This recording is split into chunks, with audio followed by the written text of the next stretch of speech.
Mas hoje estamos observando a ceia do Senhor, mais uma vez, graças a Deus, e a ceia do Senhor tem muito a nos ensinar. Talvez não percebamos, devido à nossa leitura bíblica, às vezes bem rápida, mas a ceia do Senhor, ela é um modelo para comunhão.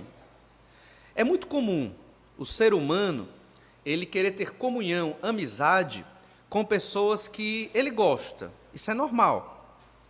Mas tem pessoas que você bate o olho e não gosta. Isso acontece com todo mundo. Eu estou dizendo todo mundo, eu acho que é todo mundo mesmo. Tem gente que você olha para aquela pessoa por alguma característica física ou por algum aspecto do comportamento ou uma questão psicológica daquela pessoa. Você faz uma leitura rápida e ali você diz, bem, não gostei não. Você nem conversou direito, né? Mas diz, não gostei.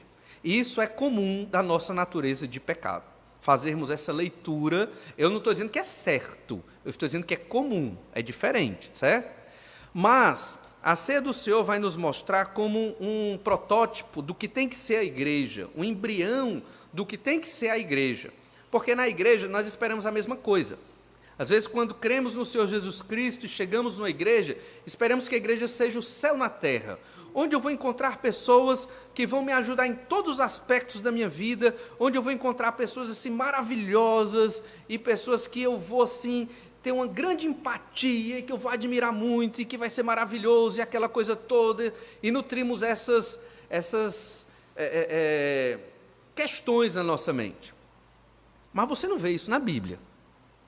Não é verdade? No entanto, nós encontramos pessoas maravilhosas na igreja, sim, encontramos. A questão é que nós queremos que todos sejam maravilhosos segundo a nossa ótica e não segundo a vontade de Deus. Nós queremos que as pessoas estejam sempre pendendo para o nosso jeito de ser, para o nosso estilo, para a nossa forma de resolver as coisas. E na realidade, não é assim. Só que o Senhor Jesus, Ele quer que a igreja, diferente de qualquer grupo social, de qualquer instituição, seja um modelo de comunhão. Temos que aprender com aqueles que não são crentes, a respeitar as diferenças e as diversidades. Eita, agora, estranho, né? Parece um discurso de outro grupo, né? Mas é verdade. Nós temos que aprender a respeitar, sim, diferenças e diversidade. Não quer dizer concordar com tudo. Não é concordar com tudo, mas é respeitar, é ter comunhão, é ajudar aqueles que estão sofrendo. E na igreja, nós temos pessoas de idades diferentes, nós temos pessoas de cultura familiar diferente, entende? Nós temos pessoas que saíram de cidades diferentes aqui, tiveram formações diferentes. Uns estudaram em uma escola pública, outros estudaram em escola particular. Nós temos pessoas aqui de toda forma, de todo jeito. E olha que somos um grupo pequeno, não é verdade? Somos um grupo pequeno. Mas a ceia do Senhor, ela foi preparada também para mostrar como tem que ser a igreja de Jesus. A igreja de Jesus, ela não deve priorizar ou privilegiar um dado tipo de comportamento específico de um grupo social dentro da igreja. A igreja de Jesus é para todo povo, língua, nação e raça. E nós temos que aprender, dentro da igreja, a conviver com pessoas que são diferentes de nós. Óbvio que todos temos que ter tudo em comum. A fé no Senhor Jesus é o que nos une. O amor por Cristo, pela obra de Deus, o entendimento das doutrinas bíblicas e cristãs é o que nos une. O amor fraternal bíblico é o que nos une. Mas cada um tem um estilo diferente em alguns aspectos de ser. É ou não é verdade? Uns acordam mais cedo, outros acordam mais tarde, um dorme com luz ligada, outro com luz desligada. E na ceia do Senhor nós observamos estas questões. Por isso, lá em Marcos, nós vamos ler inicialmente o Evangelho de Marcos, capítulo 14. Marcos 14, verso 22. Que é o relato da ceia de Marcos. E depois vamos observar, hoje, diferentemente do costumeiro, em vez de vermos 3 aspectos, vamos observar 5. Olha, a mensagem vai duplicar, né? Não, vai ser menor, você vai perceber. Mas olhe Marcos 14, 22. E enquanto comiam, tomou Jesus um pão e abençoando-o, partiu e lhes deu, dizendo: tomai isto, é o meu corpo. A seguir tomou Jesus um cálice, tendo dado graças, o deu aos seus discípulos, e todos beberam dele. Então lhes disse: isto é o meu sangue, sangue da nova aliança, derramado em favor de muitos. Em verdade vos digo que jamais beberei do fruto da videira até aquele dia em que eu hei de beber novo no reino de Deus. Tendo cantado um hino, saíram para o Monte das Oliveiras. Vamos observar então que a ceia do Senhor é um embrião da comunhão na igreja que Deus quer que nós tenhamos. Vamos observar aqui 5 aspectos desta comunhão dentro da ceia. O primeiro deles, Jesus, ele escolheu os 12 que estavam na ceia. Isso é importante. Ele passou uma noite em oração antes de escolher os 12. Ele podia ter escolhido 12 fariseus. Não podia? Todos pensavam parecido. Não é verdade? E ele trabalhava numa ótica só. Confesso que se fosse eu faria isso.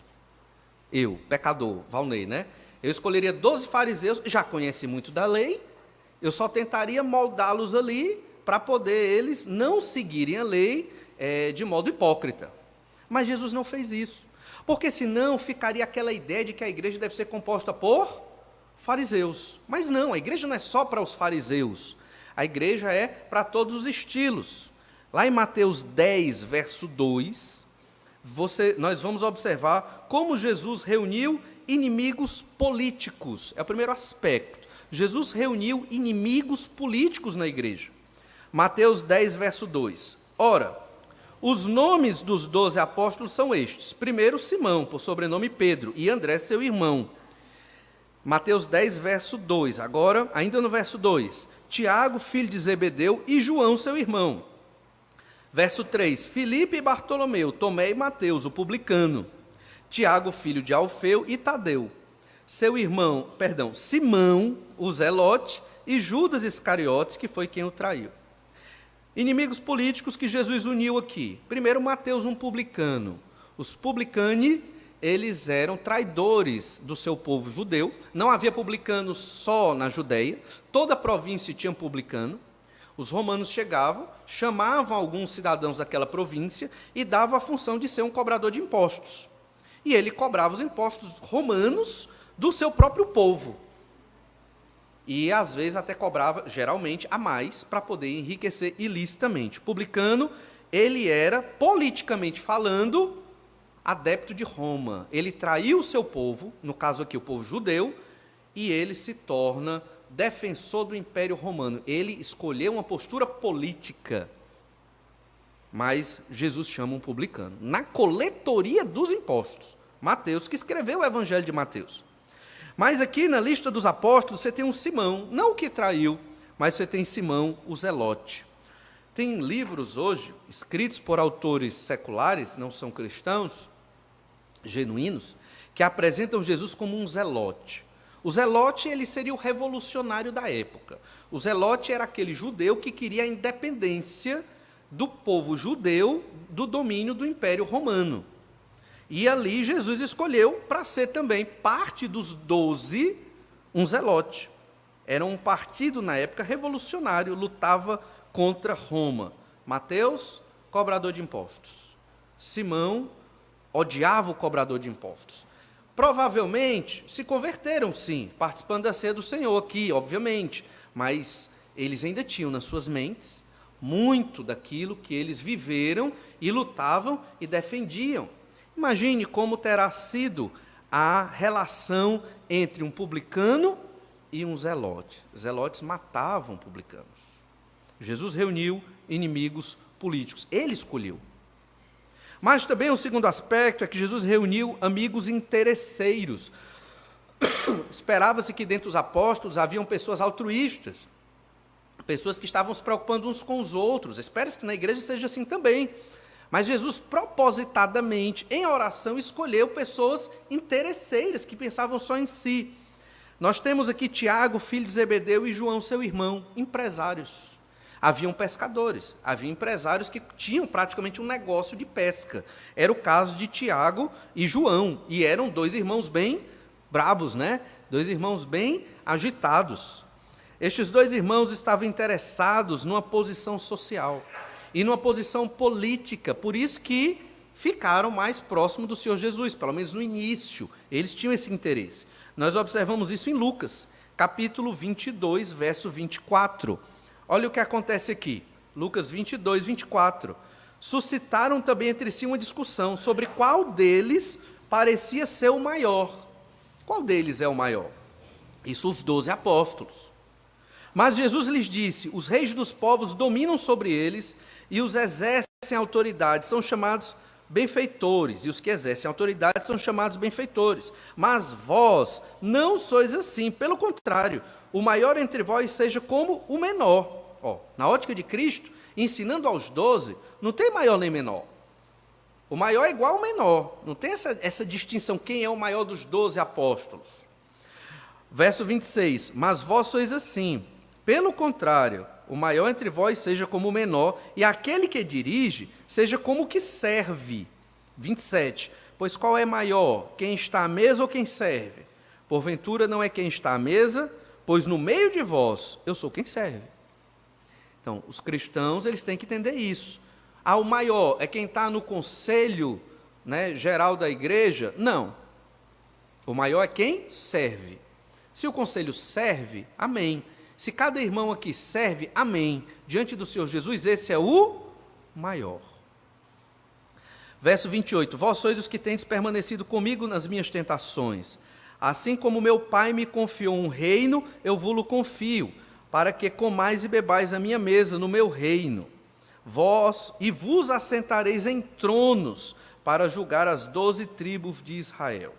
No entanto, parece que esses dois irmãos, Tiago e João, eles estavam muito voltados para um reino político e nem tanto para um reino espiritual. Quando Jesus vem, ele inicia apresentando um reino espiritual, que no futuro se consumará num reino político, econômico e até militar do Senhor Jesus, onde ele com justiça vai governar todos os povos da terra. Hoje, e desde a época que Jesus veio, este reino é invisível, nós não enxergamos, ele se expressa na igreja. O reino de Deus também se refere aos anjos, se refere às hostes celestiais, mas o reino de Jesus ninguém enxerga com os olhos humanos hoje, enxerga pela fé. Os 12 tinham que enxergar pela fé, mas alguns ali estavam muito interessados no poder político que Jesus podia dar.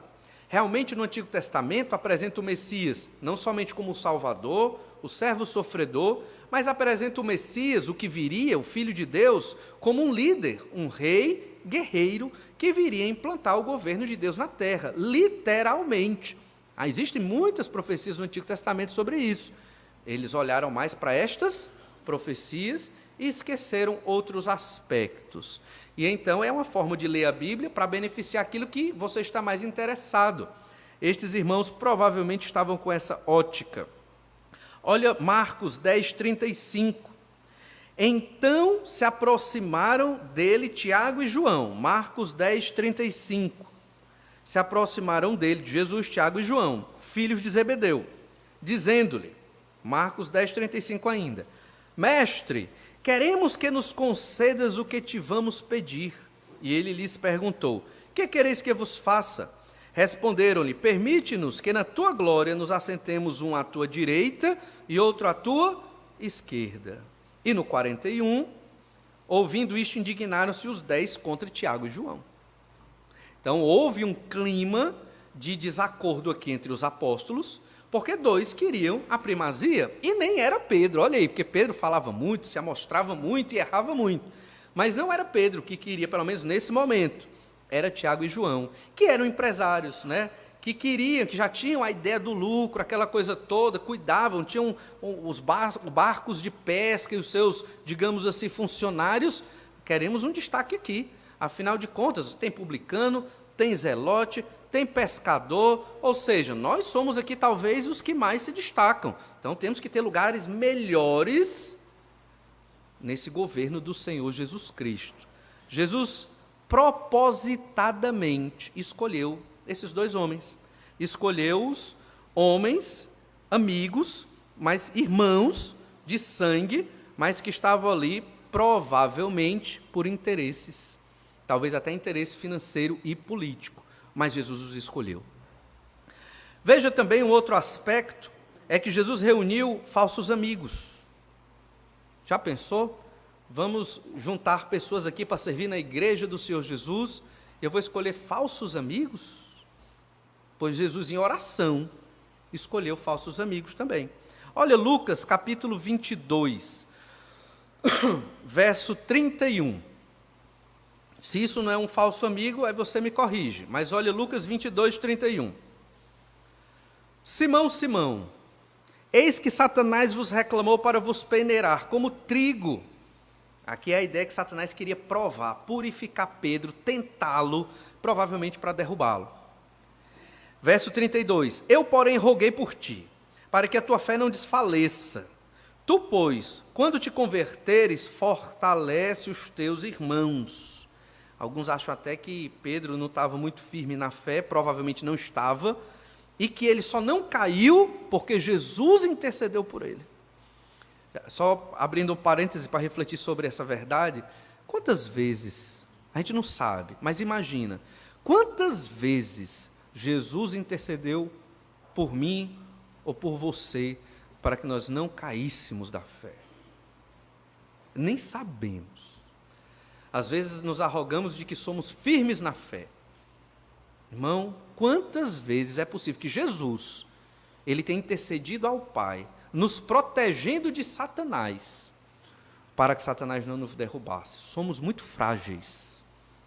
Se hoje estamos firmes na igreja de Jesus, não é porque somos fortes, lembre-se disso, porque no momento que eu achar que eu sou um crente forte, estou bem, caminhando, conheço bem a Bíblia, olha aí, pregador, que benção, aquela coisa toda, eu comecei a pavimentar a minha queda, e a cair num buraco terrível. Pedro talvez achasse isso dele mesmo, pelo histórico da vida de Pedro, mas Jesus disse, olha, Satanás pediu por você, mas eu intercedi. Satanás também pediu por Jó. O que foi que Deus fez? Deus entregou Jó. Está aqui. Você pode tentá-lo, tocar na saúde, nas coisas, só não o mate. No caso de Pedro, era muito provável que Pedro não tinha a mesma fé que Jó. E aí Jesus intercede para que ele seja preservado. Veja como nós precisamos do Senhor. E então, verso 33, ele, porém, respondeu, Senhor, estou pronto a ir contigo, tanto para a prisão como para a morte. Vez por outra, nós ouvimos relatórios missionários sobre a igreja perseguida.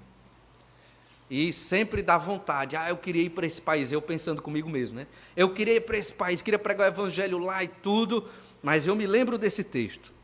Mas será que eu honraria o que eu estou dizendo, Senhor? Né? Às vezes a gente pensa uma coisa, na prática é outra. E talvez Deus ainda não me mandou para um país desse, porque Deus sabe, que se o Valnei for, vai passar vergonha. Né? Não vai fazer bem. Deixa ele no canto que ele está, pelo menos está dando para caminhar. Às vezes acontece isso. Né? Então a gente tem sempre que refletir. Não ser como Pedro. Né? Pedro, olha, se for para a prisão eu vou, se for para a morte eu vou. A resposta de Jesus, a gente sabe bem, verso 34, afirmo-te, Pedro, que hoje 3 vezes negarás que me conheces antes que o galo cante. Um falso amigo. No final das contas, Jesus só tinha os 12. Um traiu. Os outros também, porque todos fugiram. Ninguém ficou perto de Jesus, com medo. Medo de quê? Da prisão. E Pedro o negou, traiu claramente também, negando-o aqui.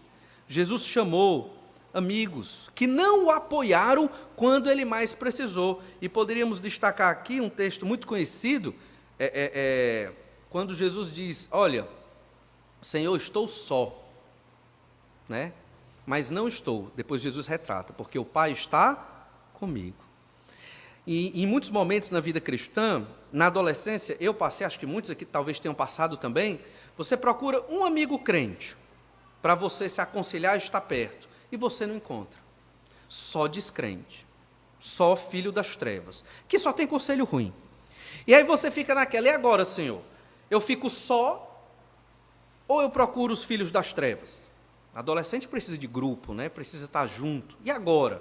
Como é que eu faço? Porque às vezes acontece, você liga para um, está viajando.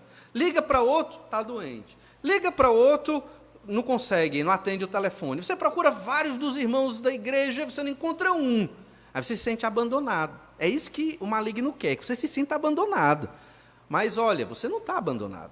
Tem o Pai.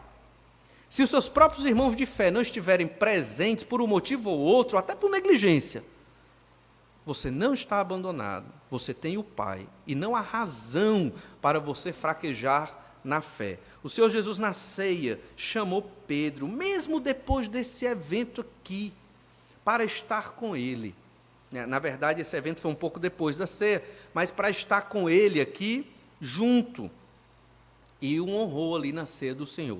Jesus reuniu falsos amigos. Mateus 26, 35 diz, disse-lhe Pedro, o mesmo texto, ainda que me seja necessário morrer contigo, de nenhum modo te negarei. E todos os discípulos disseram o mesmo. Ficou registrado só que Pedro negou 3 vezes, mas os outros também fugiram. É uma forma de negar. Pedro, ao negar Jesus, demonstrou que tudo era conversa fiada. Tudo que ele passou com Jesus, na verdade, ele não tinha valorizado naquele momento por medo. Um falso amigo. Olha, Jesus andou sobre as águas. E Pedro estava com ele, né? Pedia a Jesus para explicar parábolas, Pedro ali querendo entender as parábolas. Respondeu a Jesus o que é que o povo achava dele, lá em Mateus 16, 16. Pedro fez uma declaração boa e apresentou o que é que o povo achava de Jesus ali. Pedro não quis que Jesus morresse na cruz, preocupado com Jesus, com a intenção até errada. Pedro estava na transfiguração de Jesus. Viu Jesus glorificado. Tudo isso aconteceu com Pedro, mas ele nega, mesmo afirmando, estarei contigo até a morte, até na prisão. Na ceia do Senhor, Jesus juntou ali, no momento santo e sagrado, falsos amigos. Óbvio que depois Pedro se arrependeu, se converteu do seu pecado e foi fiel ao Senhor Jesus. Amém. Mas naquele momento, ele foi um falso amigo. Jesus uniu-se, é um quarto aspecto, com o crente e com o incrédulo. Haviam discípulos ali, crentes e incrédulos. Entendam, você tem o crente crente e você tem o crente incrédulo. Você sabe de quem é que eu vou falar, né? E lá em João, capítulo 1, verso 40, nós lemos assim. Era André, João 1, 40. Era André, o irmão de Simão Pedro, um dos dois que tinham ouvido o testemunho de João e seguido Jesus. João aqui o Batista, né? Verso 41. Ele achou primeiro o seu próprio irmão, Simão, a quem disse, achamos o Messias, que quer dizer Cristo, e o levou a Jesus. Olhando Jesus para ele, disse, tu és Simão, o filho de João, tu serás chamado Cefas, que quer dizer Pedro. Veja aqui aqueles que creram, que confiavam no Senhor. Mas você tem também no mesmo livro de João, já no capítulo 20, aqui é o capítulo 1 de João. Olha o Evangelho de João, capítulo 20, verso 24. João 20, 24. Ora, Tomé, um dos 12, chamado Dídimo, não estava com eles quando veio Jesus, já ressurreto. Disseram-lhe então os outros discípulos, vimos o Senhor. Mas ele respondeu, se eu não vi nas suas mãos o sinal dos cravos, e ali não puser o dedo, e não puser a mão no seu lado, de modo algum acreditarei. Olha, os 10 viram. Um não viu, ele não creu nos 10. Eu tenho que tocar, eu tenho que provar. Era um incrédulo. Esse é o irmão incrédulo, o crente incrédulo. Mas até esse crente com falta de fé e incrédulo, que duvidou da ressurreição, ele estava ali na ceia do Senhor. E o último aspecto é que, sobre comunhão, é que naquela ceia, Jesus uniu-se com seu próprio inimigo, com seu próprio traidor. Marcos 14, 16. Saíram, pois, os discípulos, foram à cidade e, achando tudo como Jesus lhes tinha dito, prepararam a Páscoa. É Marcos 14, 16. Veja que eles foram preparar a Páscoa. E a Páscoa se transformou na ceia do Senhor que realizaremos hoje. Por isso a igreja não realiza Páscoa. A Páscoa é para o judeu do Antigo Testamento. A gente realiza a ceia do Senhor. Verso 17. Ao cair da tarde, foi com os 12. Quando estavam à mesa e comiam, disse Jesus, Em verdade vos digo que um dentre vós, o que come comigo, me trairá. E eles começaram a entristecer-se e a dizer-lhe, um após outro, porventura sou eu? Respondeu-lhes, é um dos 12, o que mete comigo a mão no prato. Pois o Filho do Homem vai como está escrito a seu respeito, mas ai daquele por intermédio de quem o Filho do Homem está sendo traído. Melhor lhe fora não haver nascido. Veja que mesmo Jesus sabendo que Judas era o traidor, em oração, muito tempo atrás, ele escolheu para que Judas fizesse parte dos 12. Mesmo assim, ele chamou Judas para a ceia do Senhor, no cenáculo, um momento reservado para Jesus e seus 12 melhores amigos, momentos antes de ser levado para a crucificação, onde Jesus transforma a Páscoa na ceia, a velha aliança na nova aliança que começaria quando Jesus morresse, ressuscitasse e subisse aos céus. Em Lucas capítulo 22, verso 21, nós lemos ainda sobre esse momento. Todavia a mão do traidor está comigo à mesa. E ainda em Mateus capítulo 26, verso 25, nós lemos, então Judas, que o traía, perguntou, acaso sou eu, mestre? Respondeu-lhe Jesus, tu o disseste.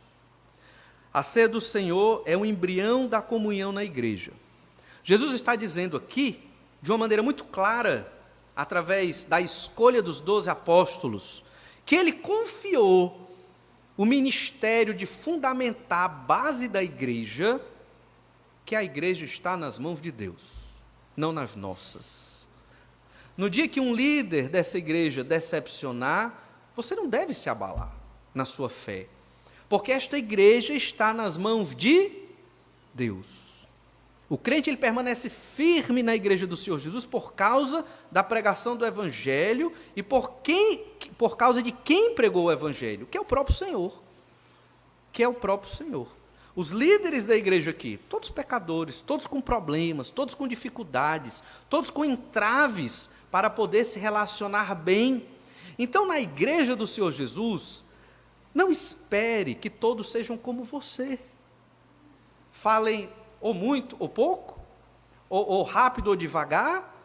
Não espere que todos tenham o seu estilo. Cada um vai ter o seu próprio estilo de vida, óbvio, mas contanto que seja de acordo com o estilo de vida de Jesus, é óbvio, né? Mas cada um tem a sua peculiaridade. E nós temos que respeitar as peculiaridades uns dos outros, até o momento que não seja pecado. Foi pecado, aí eu vou ao irmão e converso e exorto. Veja que Jesus reuniu inimigos políticos, amigos interesseiros, falsos amigos, um crente e um descrente, um incrédulo, melhor dizendo, um crente e um incrédulo, ambos mesmo crentes, mas um crente e um incrédulo, e se reuniu até com seu próprio inimigo. Pensou, nesta igreja eu tenho um inimigo, então eu vou para outra igreja. Não é isso que Jesus está dizendo aqui. Primeiro que ninguém deve ter inimigo na igreja, né? Mas não é isso que Jesus está dizendo aqui. O Senhor Jesus está ensinando que nós temos que aprender a perdoar uns aos outros, a amar uns aos outros, e que a igreja é composta de pecadores, falhos, com problemas, que vão se amar e ajudar uns aos outros, e um tentar entender a dificuldade do outro, para poder ajudar. Por isso que Efésios 3,10 nós lemos, para que pela igreja, a multiforme sabedoria de Deus se torne conhecida agora dos principados e potestades nos lugares celestiais. Deus quer que os anjos aprendam conosco. Os principados e potestades são os anjos. Talvez até Satanás e os demônios aprendam com a igreja a multiforme sabedoria, multiforme que é multicolorida, multifacetada, as várias formas de sabedoria da igreja, elas vão se tornar conhecidas pelos seres celestiais. O amor de uns para com os outros, mesmo discordando de opiniões, de uma cor, de uma estratégia, de um estilo, mas mantendo o essencial, Cristo. Cristo é o essencial. Cristo é o que nos une, Cristo é o que temos em comum. As outras diferenças, nós temos que aprender a amar um ao outro, a conviver, a ajudar e a ser ajudado. 1 Pedro 4,10 diz, servi uns aos outros, cada um conforme o dom que recebeu, como bons despenseiros da multiforme graça de Deus. A graça de Deus ela é multiforme, ela tem muitas formas. Tem irmão aqui que é excelente para aconselhar. Já tem outro que é bom na administração. Já tem outro irmão aqui que para orar é uma bênção. Já tem outro que é bom no evangelismo. Eu não posso querer que o irmão que toca seja também bom em outras áreas. Ele já está tocando, já está servindo. Então, cada um tem que procurar aquilo que Deus lhe deu para você servir na igreja do Senhor, entendendo que existem cabeças diferentes, estilos diferentes, pessoas diferentes, e que juntos vamos glorificar a Deus.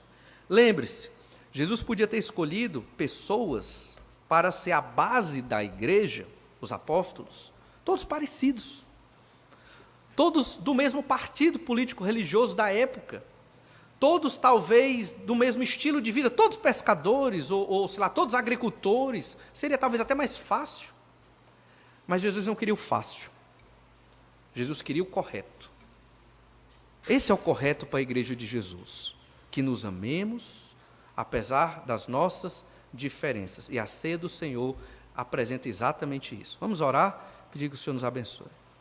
Pai, muito obrigado pela tua graça e misericórdia, pelo teu amor para conosco, pela ceia que vamos celebrar hoje, um memorial, te agradecendo, ó Pai, pela salvação que temos em Jesus. Ajuda-nos, Senhor, a entender esse estilo de comunhão e de povo que o Senhor quer que nós tenhamos. Esse estilo de amor que vai além dos nossos interesses pessoais, que abrange a tua vontade e o amor de uns para com os outros. Pedimos esta sabedoria ao Pai, no nome do Senhor Jesus. Amém.